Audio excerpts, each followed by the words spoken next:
boqolkii maalmood ee ugu horeysay ee uu talada dalka hayay madaxweyne Farmaajo waxa uu galay 10 safar waxa uu booqday 9 dal waxa uu dalka dibadiisa uga maqnaa 26 maalmood taas oo celcelis ahaan ka badan madaxweynayaashii ka horeeyay dhanka amniga waxa dhacay 30 qorax oo ay ku dhimatay 415 qof oo uu ka mid yahay wasiir xukuumadda Soomaaliya ka tirsan tiradaas ayaa sidoo kale celcelis ahaan ka badan tirada qaraxyada iyo dhimashada rayidka taliskii ka horeeyay madaxweyne Maxamed Cabdullaahi Farmaajo waxa uu sameeyay ballanqaadyo fara badan maalmihii ugu dambeeyay ololihii doorashadiisa isagoo oo sheegay in wax badan ka bedeli doono habdhaqanka siyaasadeed ee dalka ay hore u soo maamuli jireen madaxweynayaasha isaga uga horeeyay hogaanka dalka ballanqaadyadaasi waxa ugu muhiimsanaa kuwa la xiriira safarada madaxda iyo kuwa amniga la xiriira waxaan bedelayaa dhaqankii siyaasadeed ee madaxda dawladda caado ay ka dhigteen in safaro aan loo baahnayn lagu sii socdo oo waqtiga iyo hantida qaranka lagu lumiyo waa caado xun maxaa yeelay wasaaradda arrimaha dibadda jirta oo loo baahan yahay inay socoto ma aha madaxweynaha inuu bishiiba 3 jeer baxo ma aha balankaasi waa buray wuxuuna raacay dabayshii ololaha doorashada mid ka mid ah ballanqaadyadaasi waxa uu ahaa in socdaalka dibadda uu u deyn doono wasiirka arrimaha dibadda maadaama uu yahay mas'uul u xil saaran xiriirka caalamka laakiin madaxweyne Farmaajo ma dhaqan galin ballanqaadkaas isaga oo boqolkii maalmood ee ugu horeysay tan iyo bishii Febraayo 8 uu socdaal aan kala go' lahayn ku aaday 9 dal sidoo kale tirada maalmihii uu dalka uu ka maqnaa ayaa gaaray 26 maalmood haddaba balankii madaxweyne Farmaajo waxa uu jabiyay boqolkii maalmood ee ugu horeysay waqtigiisa madaxweynenimada iyadoo ay sidoo kale safaradiisu saameyn xoogan ku yeesheen howlihii wasaaradda arrimaha dibadda iyo iskaashiga caalamiga dhinaca kale muddadaas boqolka maalmood gudahood booqasho ku yimid dalka xogayaha guud ee qaramada midoobay Antonio Guterres xogayaha arrimaha dibadda ee UK Boris Johnson gudoomiyaha cusub ee midowga Afrika Moussa Faki iyo madaxweynaha xiriirka kubadda cagta Afrika Ahmed boqolkaas maalmood gudaheed waxa uu madaxweyne Farmaajo warqadaha aqoonsiga ka gudoomay dhowr safiir oo kala ah safiirka cusub ee Ingiriiska David William Consor safiirka cusub ee Shiinaha u fadhin doona Soomaaliya Xin Jane iyo safiirka cusub ee Ethiopia Jamaluddin Mustafa Umar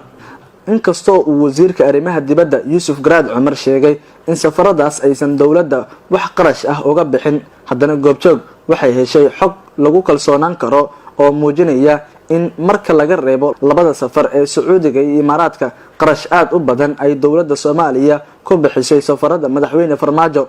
tusaale ahaan shirka London waxa Soomaaliya uga qayb galay ilaa 35 qof dawladda Britain waxay nooliga safarka bixisay 10 qof inta kalena dawladda Soomaaliya ayaa bixisay qarashkaasna wuxuu ka badan yahay $150,000 sidoo kale safarada Kenya Ethiopia Turkiga Jordan Djibouti iyo Qatar waxa ku baxay qarash celcelis ahaan gaaraya $50,000 midkiiba madaxweyne Maxamed Cabdullaahi Farmaajo waxa uu shacabka u sheegay markii uu murashaxa madaxweyne ahaa in loo baahan yahay isbedel dhab ah isaga oo mar walba xooga saaraya guud ahaan arinta amniga dalka gaar ahaan amniga magaalada Muqdisho $1 milyan bishii meel loo dhigo qofkii soo sheegay baabuurkaas qarxaya $100,000 in la siiyo haddii uu rabana dibadda loo diro